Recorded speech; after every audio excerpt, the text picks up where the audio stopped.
Yeah. So Molly Ball also claims in that article that the state's history curriculum continues to include robust discussion of Virginia's indigenous history, slavery, and its role in causing the Civil War, the Civil Rights Movement, and racism in America. I mean, again, like, that might still be the case, but I don't know. You tell me. Is that still the case? And B, is it way too early to be drawing conclusions after Youngkin's only been in office a few months, after 8 years of Democrats as governor? Like now, a few months into Youngkin's administration, we're already concluding that all is well. Don't worry.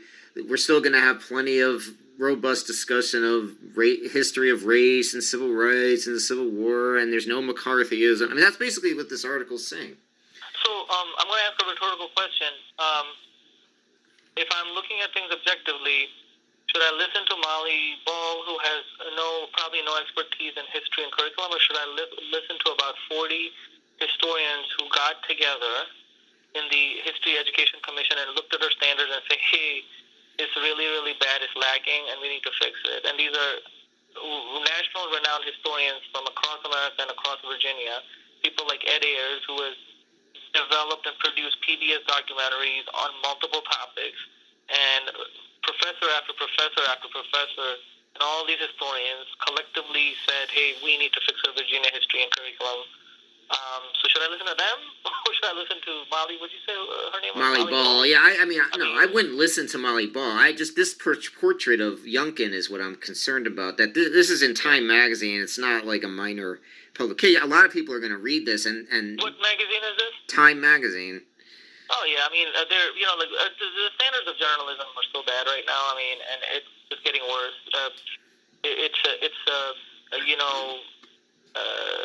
I mean, the fact that they would publish this, it's filled with statements that are, I mean, even if you're trying to make Youngkin look good, this is just false, right? I mean, like, you can't, I just don't understand how you can just blow off, like, the concerns about, teaching of history, of all of our history. That's been a major focus of the first few months, major controversy the first few months, and the way this article's written, it's like, no problem whatsoever, everything's fine. Like, the history teaching's great. It continues to be robust. I just don't get, so whether it's Molly Ball or whoever, I just don't understand how, but I'm worried that this is going to be, people are going to read this and think, oh, well, see, I mean, all those liberals are overreacting or whatever. Okay, like, look, I mean, so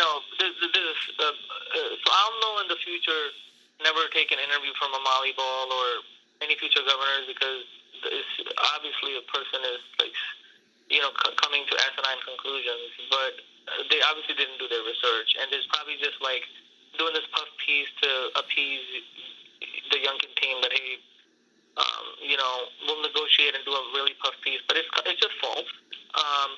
And our history, the revisions that we did are robust. Now, are they going to get implemented under this new Board of Education with fidelity or not? That's a big if, right? Now, that's the thing, is, are they going to go and try to create roadblocks so they don't get implemented? Right. Right. There is a report that one of the foundations is looking into, that I was interviewing with, and they're looking to see because they know that all this great work happened with the history standards in Virginia, but are they truly going to get implemented in the next two academic years or not, as the cycle has come for history and social studies standards? Right. So we will find out. Right. She also wrote that Youngkin has kept up the emphasis on education. I mean, that's kind of a vague statement to make there. I don't know what that's supposed to mean. Yeah, he's talked a lot about education, but in a very mostly attacking public education, as far as I could tell. He said she said he's rooting out critical race theory. Like, and we've talked about this before. That's not taught in Virginia public, so there's nothing to root out, right? Like, so I don't understand that one.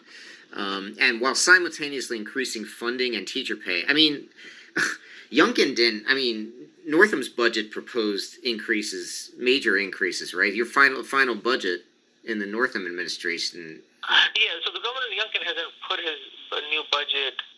That will come out in December. His first actual budget, the biennium budget, so what 2023 and 2024 will look like. He inherited Governor Northam's budget, which carries over the teacher raises. That is correct. He didn't mess with the teacher raises. He did mess with, I think, a little bit of HBCU money and so forth. But there was no significant cuts. But also keep in mind is that Senate is controlled by them, so they probably would not allow those cuts. Exactly, they weren't going to allow it. So why is she giving him credit for? She's giving him credit for increasing funding and teacher pay. Doesn't that credit belong to Northam?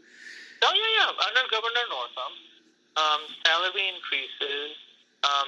There was 5% done each of the 4 years, equivalent of 20%. I mean, it doesn't. I guess that question, honestly, like I personally don't care who gets credit as long as teachers get the money. If they want to give Governor Youngkin credit for another 5%, that's fine. I mean, he didn't cut it, so you can say, oh, good job, you didn't cut the funding. He didn't propose it, but I mean, I'm not going to get petty like that. I mean, as long as teachers benefit. But regardless of that, like, these salary increases, teachers are still not happy, right? We were digging ourselves out from a deep hole anyway, so we're not nowhere near the national average. We're getting there.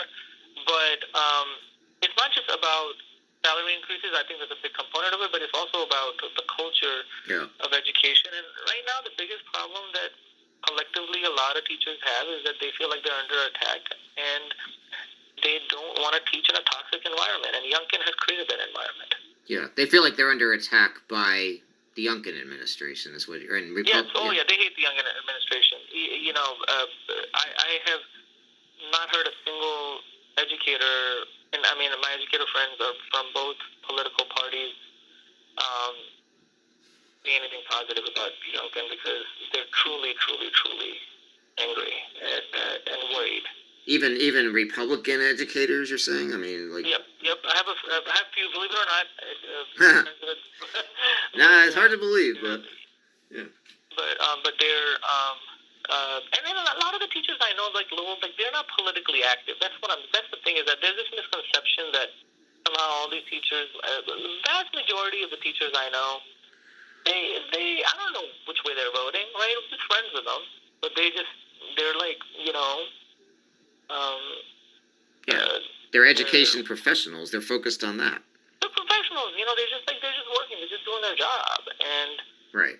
And they don't want to get drawn into all this stuff that wars about critical race theory, which isn't even taught, or masking or whatever. I don't know what they think of that, but and then